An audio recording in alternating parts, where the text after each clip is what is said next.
We are officially live. We've been going live all morning. This is officially on. Oh, excuse me. Apologies.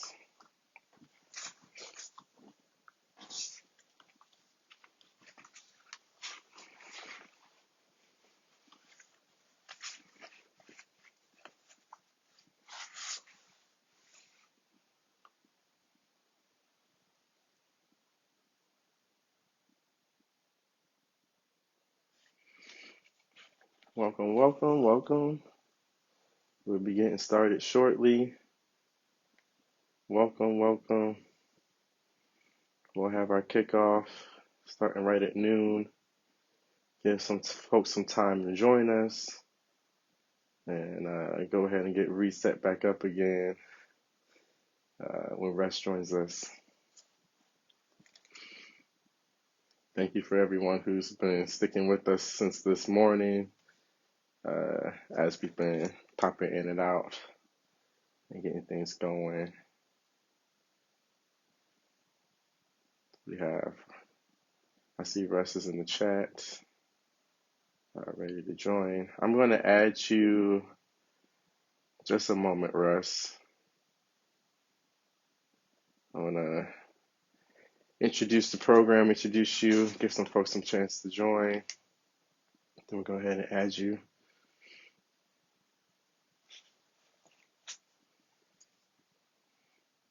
It's the Q&A with Jay, Engaging Men Q&A. We haven't had a Q&A since 2023. This is our first one of the year. Very excited to see who joins us. This is our first live stream on Facebook as well. We have done a Q&A or mostly on Instagram. We have several on Instagram available for folks to check out. We've covered a few different topics. So really excited for this one today, this afternoon, with our guest and my colleague, Russ Funk. We'll be adding him in just a brief moment, letting folks take some time to get added and joining us. Because of privacy settings, not everyone will appear within the chat with us. We all have various privacy settings. So it is noon, so I'm going to go ahead and start introducing the program, and we'll go ahead and get going from there. Hopefully more folks are able to join us during their lunch breaks. Of course, this is a video that will be saved and shared and available for all of us to enjoy and share as a resource beyond just this moment while we're live. So good afternoon, officially good afternoon. Welcome to the Engaging Men Q&A with Jay. I'm Jay Von Howard. I'm the manager of Engaging Men Initiatives with the Ohio Alliance to End Sexual Violence. My pronouns are he, him, his. This is our Engaging Men Q&A program. Essentially, we are happy to introduce this as a familiar program as well as a new reintroduction of this. So we're trying to reintroduce the Q&A through different ways of live streaming to be able to reach different folks, to reach different community members, to reach different members. The Q&A is designed to answer all of your training and technical assistance questions on engaging men, particularly engaging men in violence prevention and centering, of course, engaging men as survivors of sexual violence as well. So it's very important for us to be able to have opportunities to come together to discuss these critical conversations. This Engaging Men Q&A is sort of designed for us to answer all those frequently asked technical questions with my esteemed colleagues and myself. We have different topics and themes that we cover each time. Today, we were happy to cover the impact of pornography use or the use of and the impact of pornography. We will be having this conversation with my colleague, Russ Funk, which I'll read his bio in just a moment here. I wanted to make sure I cover a couple other things. All the questions that we have been collected from all of you. A few of them, we've designed ourselves as well based off of just frequently asked questions that we get from programs that we have worked with survivors, that we have worked with prevention educators. But many of these questions come from frequently asked questions from all of you, from our programs, our community members who have been curious about what does it look like to engage men and have this conversation about pornography. And so with us today, we do have Russ Funk. I'm going to read his biography for us. It's very happy to invite Russ with us. I first met Russ in it might even been 2020, either 2020 or 2021. Meeting him, working with him for the Courageous Conversations with the Ohio Men's Action Network, and connecting with him around survivorship, I knew immediately that when I started getting questions about the impact of pornography use, that I wanted to invite Russ to have this conversation with us. And so Russ Funk is a consultant, a trainer, and an activist specializing in working with organizations, campuses, and communities. His efforts focus on helping create systems level transformation that enhances the ability to meaningfully support men and boys in ways that promote and advance gender, sexual, and racial equality and justice. Russ is a longtime activist and community organizer focusing on anti-racism and gender justice. He has more than 30 years experience in mobilizing men to end gender-based violence, providing therapeutic and other support services to men and boys, and working with communities, campuses, and organizations. Russ focuses on integrating intersectional practices in all of his efforts. He is the co-founder of DC Men Against Rape, now Men Can Stop Rape, or MCSR, as they've also changed their names a bit since then. Men's Work, Eliminating Violence Against Women, the Own It Initiative, a project of the Center for Women and Families, as well as the Ohio Men's Action Network, White Folks Against Racism, and the People's Coalition for Justice, and much more. As you see, Russ is definitely an esteemed voice and knowledge expert in the field when it comes to engaging men. I'm very happy to have him here to join us with this conversation. So we do have a few questions that we wanted to cover with you all. I'm going to give Russ a moment to introduce himself and talk a little bit about why he joined us today, what he hopes to get out of this conversation. And then I have a little blurb I wanted to share that would help us kick off into our questions. So go ahead, Russ. All right. Good afternoon, y'all. And Javon, thank you so much for the invitation. I'm always excited to work alongside you in any kind of opportunity. I kind of had the same reaction when we first met that you shared a minute ago around just like, yeah, here's a connection. Here's somebody I can work with. So, and I want to work with. So I appreciate the invitation.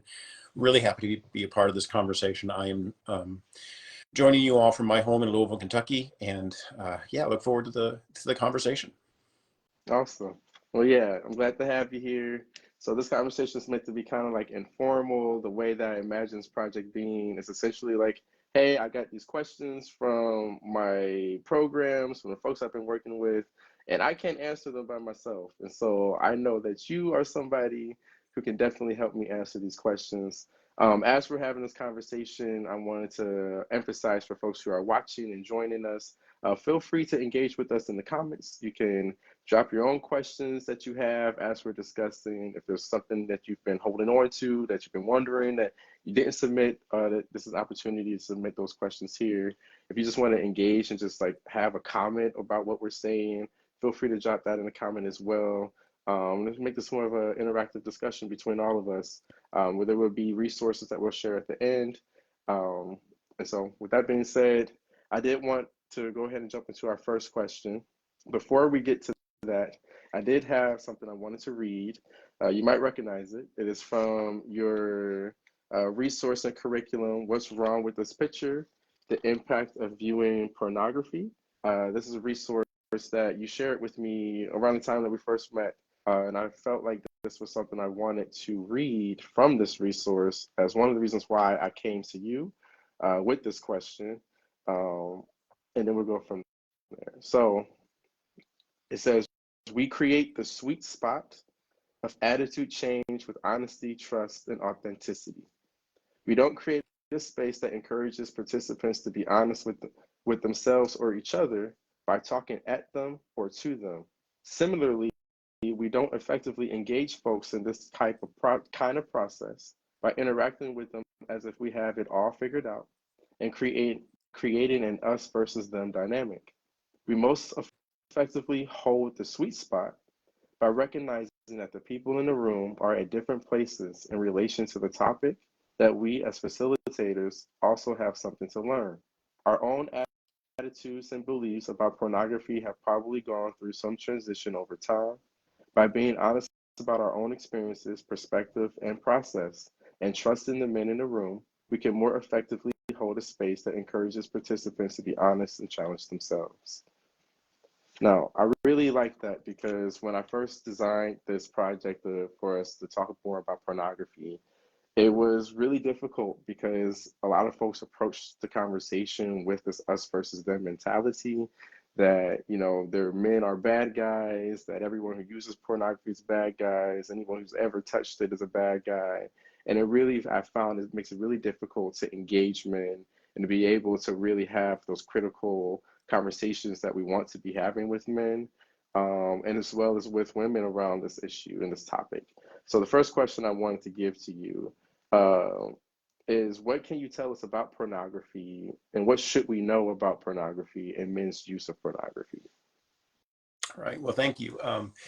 And as I answer that question, I want to try and integrate where this project came from and the initiative that the curriculum is a part of. So um, I think it's important to recognize that pornography is men's use of pornography is widely is very common.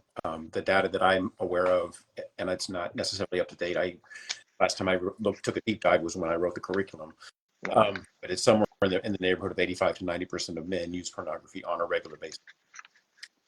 And one of the things that struck me as I was doing the work of engaging men, both here in Kentucky and around the country, and aware of this dynamic of men's very common, frequent pornography use, which is this, Javon, as you kind of described, is kind of this third rail in our work, right? There's no really space to carve out where we can actually have an honest conversation around men's experience of using pornography.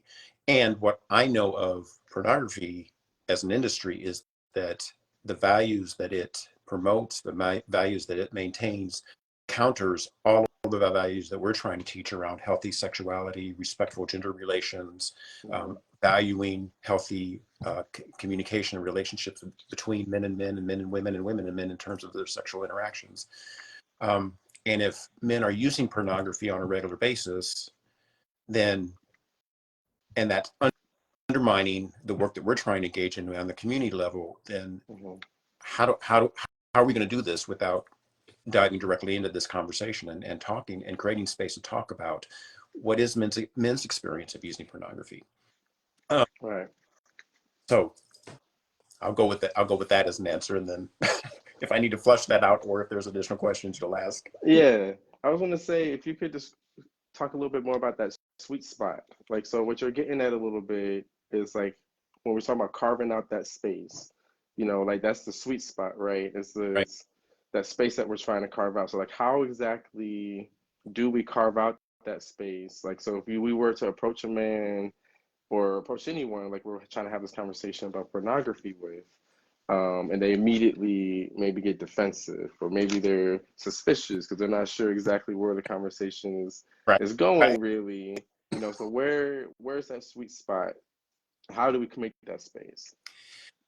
Well, I will. So let me also back up and say that, you know, one of the things that I was getting informed about the emergent curriculum design at about the same time that we were working on designing the What's Wrong with this picture curriculum. So emergent curriculum design is where, with the early iterations, the early participants in the room, we asked them to actively participate in writing the curriculum, even as they were participating in the initial version.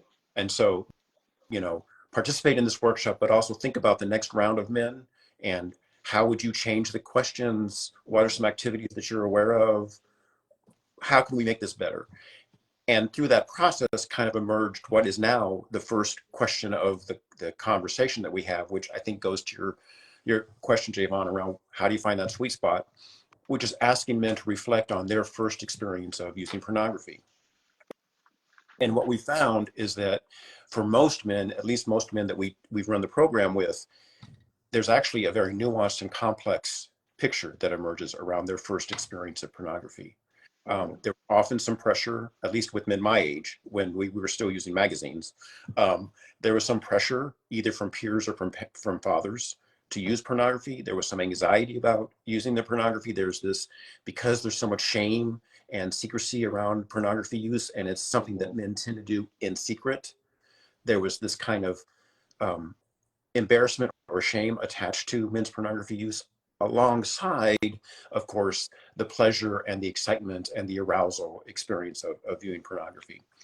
But those more challenging experiences, men don't have the experience to voice or the opportunity to voice. So they're there. What men talk about are the fact that they enjoyed their first use of pornography. They enjoy pornography, they like it, they justify it, they explain it, they defend it.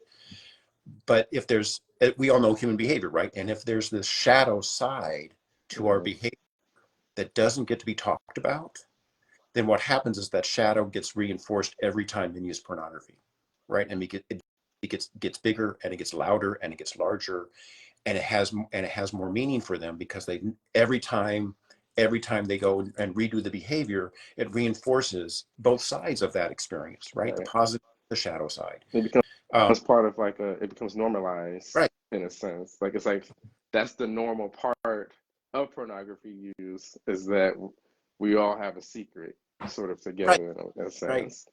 Yeah. And that sweet spot of, I'm not telling y'all, here's my experience, and does it resonate with any of you? And as the men start sharing their stories, and other men hear other men say, not me, but each other say, yeah, I'm still carrying I still feel when you ask me to go back, I still go back to that 16, 13, 18-year-old boy, man, whatever they are at that age, and feel like I can't let anyone know, but I'm really getting into this, but I can't let anybody know. And that between shame and arousal that they experience, that when they hear each other talk about it, there's the sweet spot, right? It's not coming from me, it's coming from their own experience, and the trust that's emerging amongst each other to have these difficult conversations.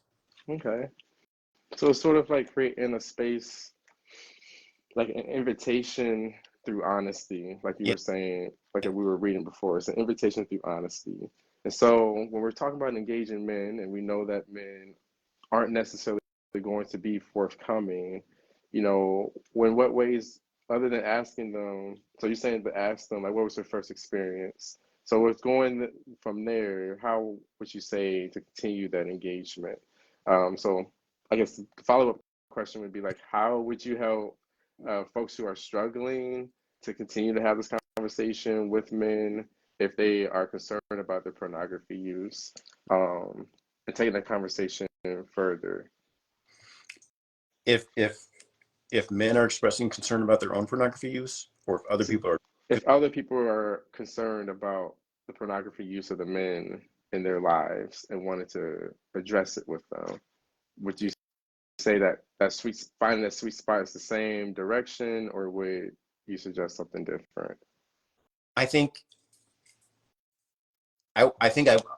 that's a great question. I think my suggestion would be to add that kind of personal authenticity into that dialogue, that I'm concerned about, as with any kind of behavior, whether it's using alcohol, driving too fast, smoking cigarette, whatever it is, this concerns me, and this is why.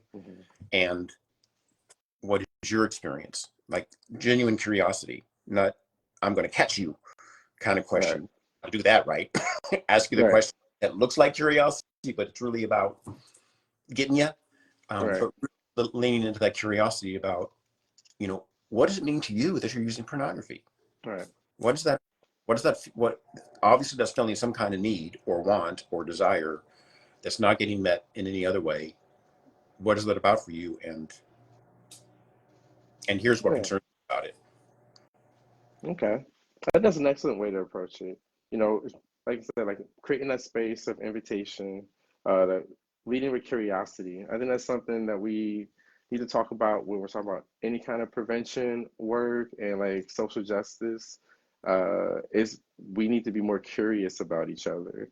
A Yeah. lot of times we make a lot of assumptions about what people Yeah. are doing and why they're doing it, what their motivations are, you know, what those needs might be that they're trying to fulfill. And if we don't lead with that curiosity first, we'll probably lead with judgment. If we lead with that judgment, we're more likely to be challenging folks or making folks feel threatened in some kind of way, where they're not going to give us the full truth, that they're not going to be honest. Um, and even if they're not right away, you know, we're building at least a path toward trust and we're leading with trust. So I appreciate that. Um, so a follow-up question I wanted to get into a little bit was how does pornography impacts men's health?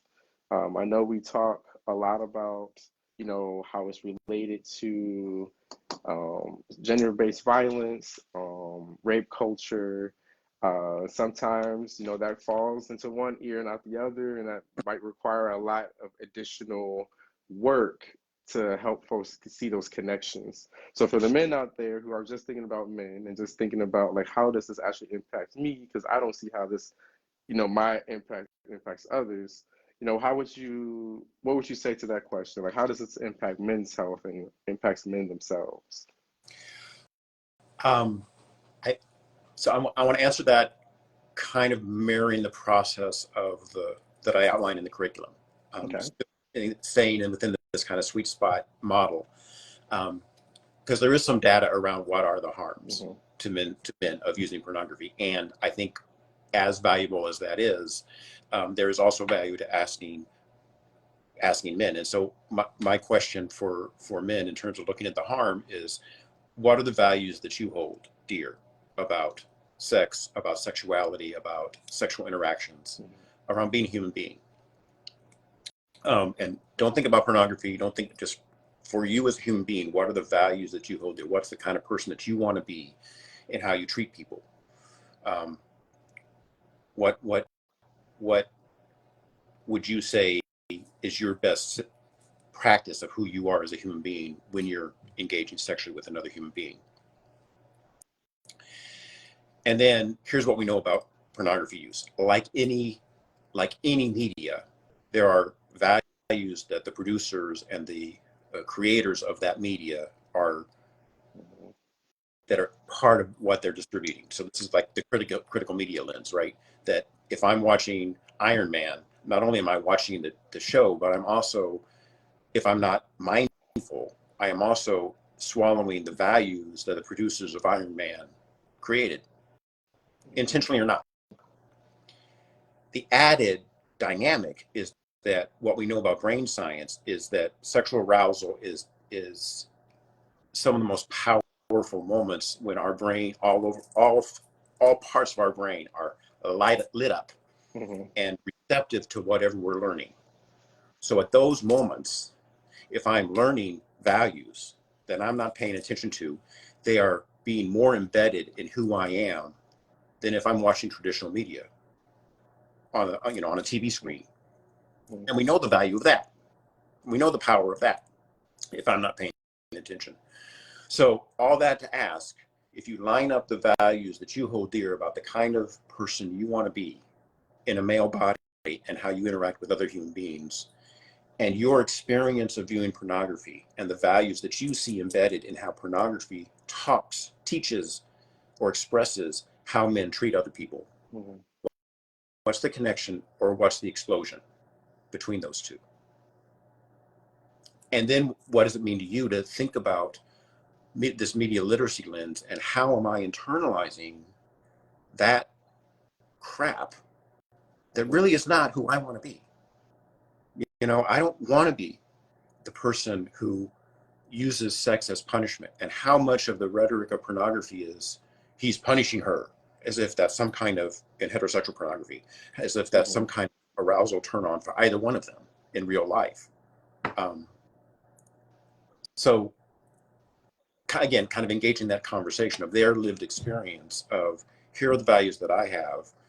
I kind of dissociate my value lens when I look at pornography, Mm-hmm. and yet pornography is teaching me values. And because I'm probably masturbating while looking at pornography, I am empowering the value internalization that I'm of what I'm viewing in that process. Right. That that is against the values that I hold and the kind of person I want to be. Right. Pretty long-winded answer. Did that answer your question, or No, no, yes, yeah, that answers the question for sure.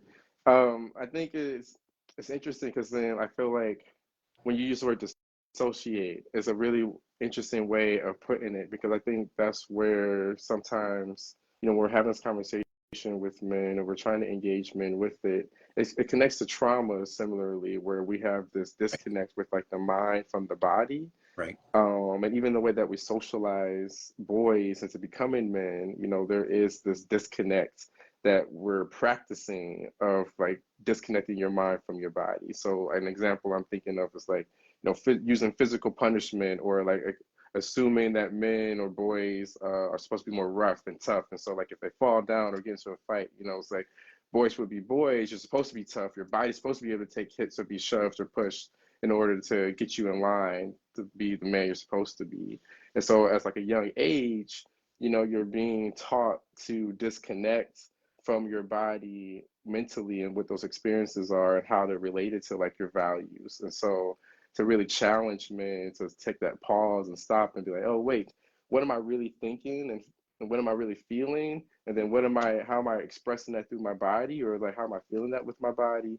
And making those connections of like, well, maybe I'm not actually congruent or aligned with myself as I believe myself to be, because the things that I say and do and what I think and feel aren't all necessarily in the same place that I expect them to be. And so I think that's a great way to approach it, especially when talking about like men's health and how things impact men's health, where men need to be thinking more about like, how does this impact me psychologically? How does it impact me spiritually? How does it impact me physically? And being able to take care of themselves. So I appreciate that. I Well, wanted to. Oh no, go ahead. Go ahead. I just think your point around to that alignment piece, there's emerging data around what that misalignment, the implications of that for all of our physical and mental health and well-being. Mm-hmm. The more we're aligned, the healthier we are. The more we're aligned, the lower rate of our lower our rate of diabetes, the lower our rate of heart disease, the lower our rate. And I'm talking specifically men. Mm-hmm. I assume it's similar for women. And I don't want to get too much into the gender binary, so challenge me if that's if that's coming. But the data is really clear about the value of alignment in our health and well-being. Yeah. So yeah, absolutely. It's like asking men, like, what do you get out of this? That's one of my Mhm. favorite questions to ask men sometimes. Like, how does this actually serve you? Like, well, what are you getting out of this? And if it has all this list of detrimental things and you're not, aligning with your values, again, like that disconnect that we have between mind, body, that reinforces sometimes, like you said, that shadow behavior where it's like, it's in the shadow. Can reinforce that because you feel so misaligned. It's like, well, like I can be over here and over here. It seems to work, even though it may not necessarily be working. Um, so yeah, I wanted to kind of pivot, sort of. You mentioned the pornography industry a bit when you were talking about culture. Mhm. um when how like so I'm a writer, and so I think about the way that we're surrounded by people's imaginations all of the time. Mhm. And so when you're talking about like pornography, it's like, that's somebody's values, that's somebody's like their culture, their beliefs underneath unconsciously. And so we want to center and pivot a little bit around sexual trauma for men and Mhm. their pornography use. And so, I'm going to be a little bit transparent here a bit about how when I was young, ended up discovering pornography and how it was sort of predatory and like how it connects to the larger pornography culture and like how people write things. But I ended up seeing my first sexually explicit content on accident through video games. I was playing online video games, and I think there was like some ad or something that was trying to take me to a website that was for another game for my favorite characters that were like from cartoons or whatever. But then it took me to a sexually explicit game. As a young mind, I'm just playing a game, and to me, I'm just playing a game. Looking back at it as an adult, I realized what it was like this was like a pornographic website, and like I remember like those ads to that website was then trying to take me to real pornographic sites and films. And so it's like this gateway um, that we know that like men and boys are often preyed upon online, and get exposed to different kind of content like that through online. So thinking about like sexual violence for men and boys and like that behavior, that cultural pornography, I just wanted to know like if you had any comments on like the impact it might have on men's healing, for men who might experience sexual violence, and then are then using pornography, and then like how that trauma might like come together, might how that might. I'll just let you take it from there. I'm ranting. Um, I think there's so many ways that it overlays with men who've experienced sexual trauma. On the one side, what we know mostly from research with women who've experienced sexual trauma, but increasingly emerging with men and boys as well, is that pornography is often a grooming tool that is used Mm-hmm. to get people vulnerable, men, women, or trans folks, to get them vulnerable, and then to perpetrate the violence, and then to keep them trapped if there's a relationship going on. So what that looks like is, using uh, um, somebody using pornography as a way of grooming the younger man, a boy, into normalizing this behavior, using it to engage the boy in the behavior, and then videotaping or filming the boy in that behavior to keep them trapped. Mm-hmm. And so, it is a very kind of scripted, kind of perpetrator type role that is fairly common.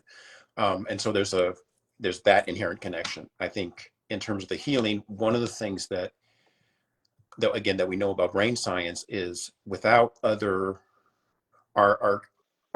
kind of built-in recovery method is to keep trying the thing that hurt us to try and find the fix, Mm-hmm. right?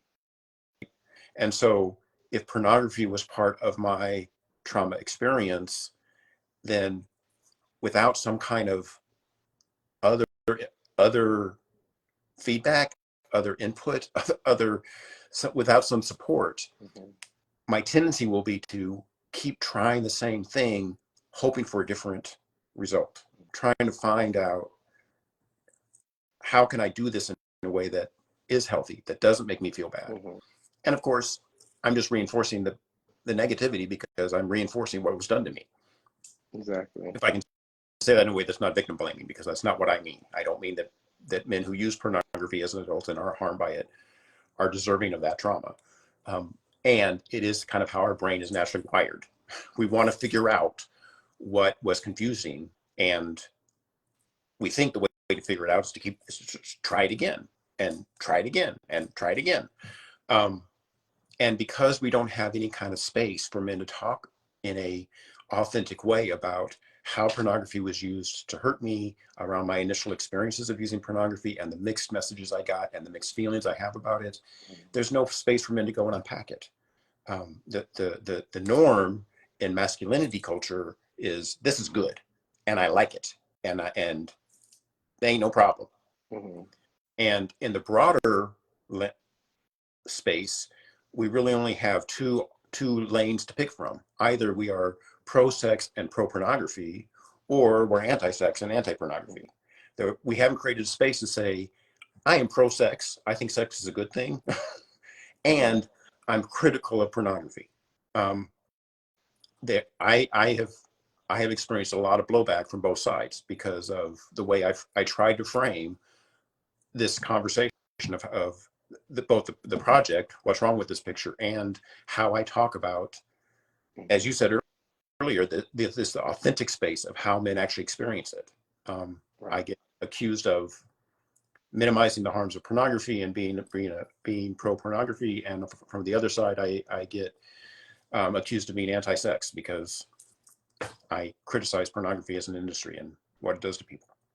Yeah. And I think we have to be much more nuanced and I critical think than that. those, yeah, I was gonna say, I think those, which is why I'm having a conversation with you because I feel like there's more nuance within everything that's going on because like people are such a variety of things that's going on. For instance, like we're gonna get to the next question, which is the really big one, like how we can reinvent pornography, so there's ways of like when you're saying like being anti-sex, Right. right? Where some folks from that perspective might be coming um from like a sexual empowerment perspective that we can reclaim and reframe the way that we do write pornography. If it's about the way that our values and our conscious decisions are, is there a way that we can reinvent and recreate it where the content can be showing the pleasures of sex, showing intimacy, showing connection, showing compassion, showing, trust and love? Is that a possible for that to be created? So the question that I have for you, is there a such thing as good porn? I I don't know if there is currently. I totally agree with you that there is tremendous value to that, to developing. Let's rewrite the script. If we were to write sexually explicit and film a sexually explicit storyline that was based on the values that we're trying to promote, put Mhm. that out there. I don't know if the platforms. I don't know if Pornhub would like actually adopt that and push it out. Right.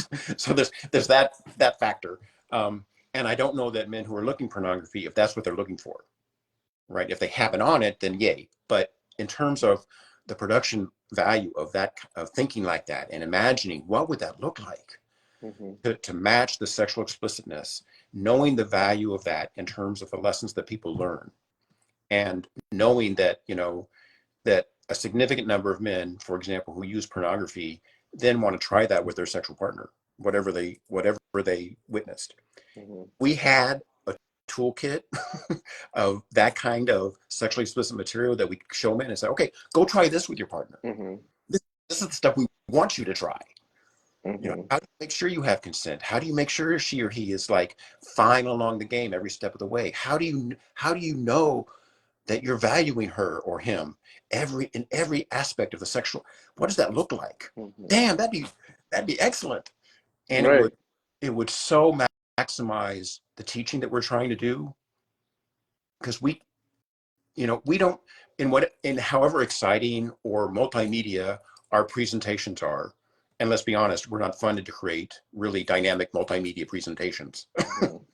No matter how amazing they are, they do not and cannot light up the brain like sexual arousal does. Mhm.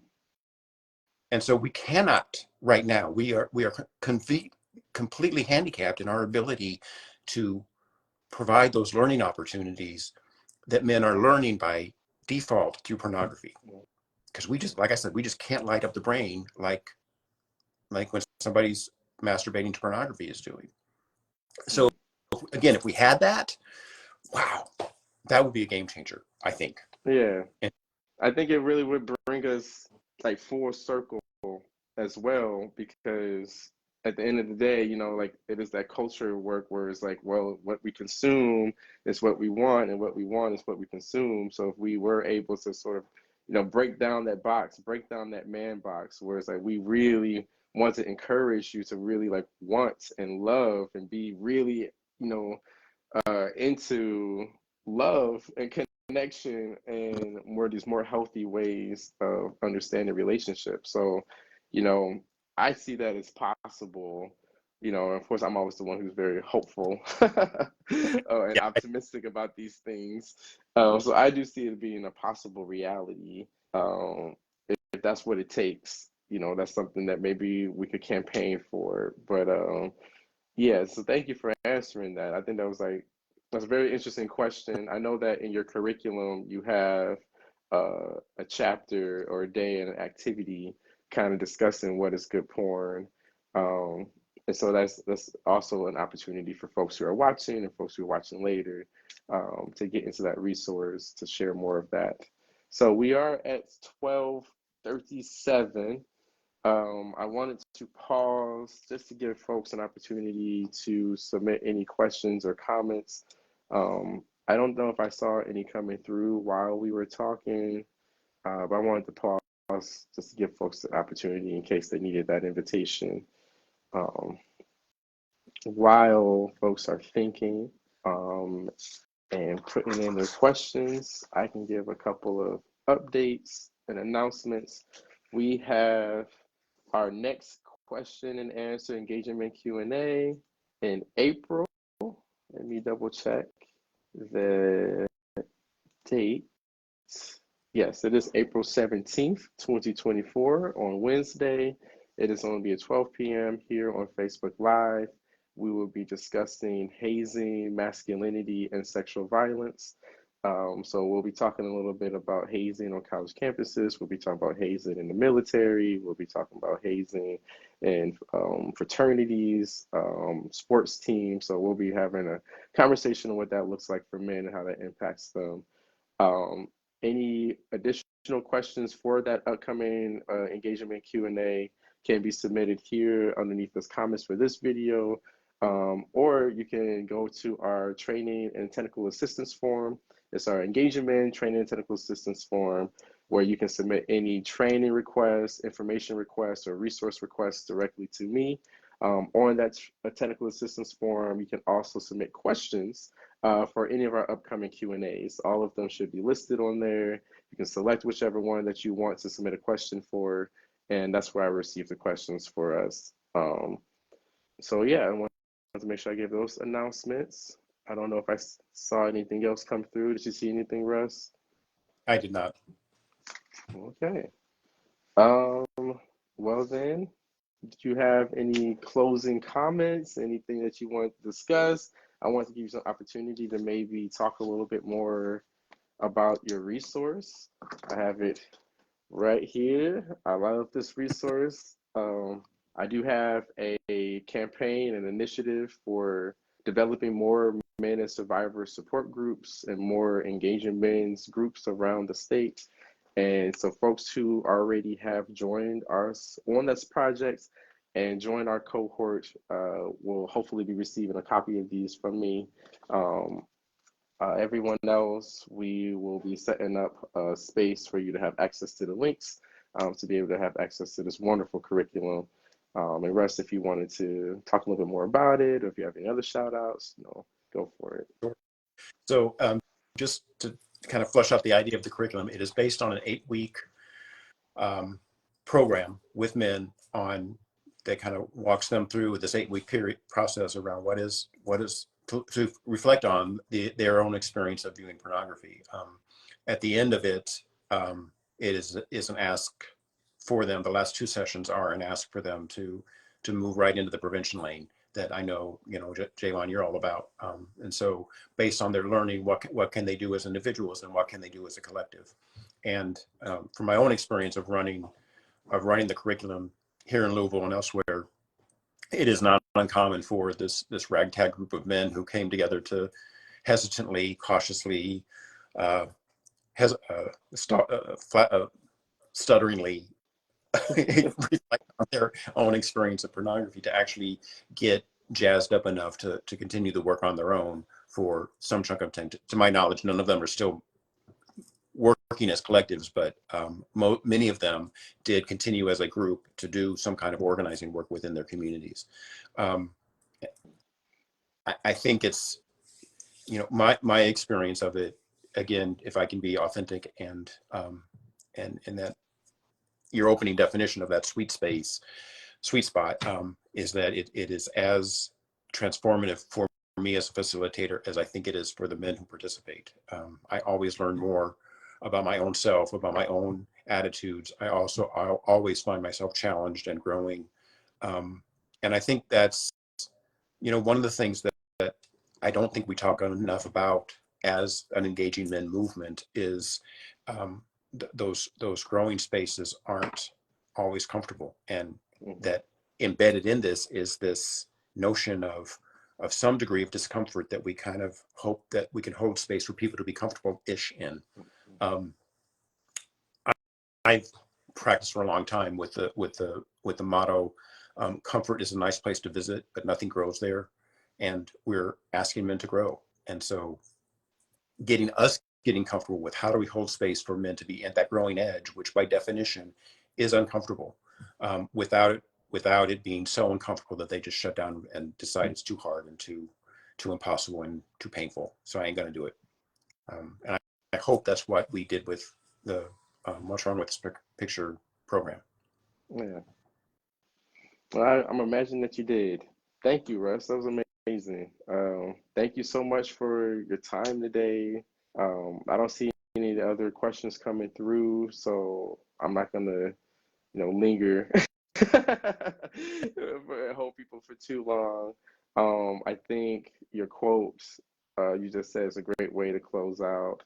When we're saying, like, when we're talking about engaging men, when we're talking about the work that we're doing to end sexual violence around the state of Ohio, we're having these conversations and these additional conversations to push the boundaries a bit, to really try to be inclusive of every voice and every perspective that we can, because comfort is a great place to visit, but nothing grows there, and that's what we want to do. We want to grow, we want to change, and we want to transform, build solidarity, surrender power. So that's what we're going to continue to do. In peace and solidarity. Thank you so much, Russ, for your time. I'm gonna give you back 15 minutes or so of your day. I Awesome. appreciate you so much. Likewise, Javon, thank you for the invitation. Thank you for being a part of this conversation, and I look forward to continue to work with you and with the state of Ohio. Absolutely. All right, everyone. See you in a couple of months, April 17th at 12. Bye.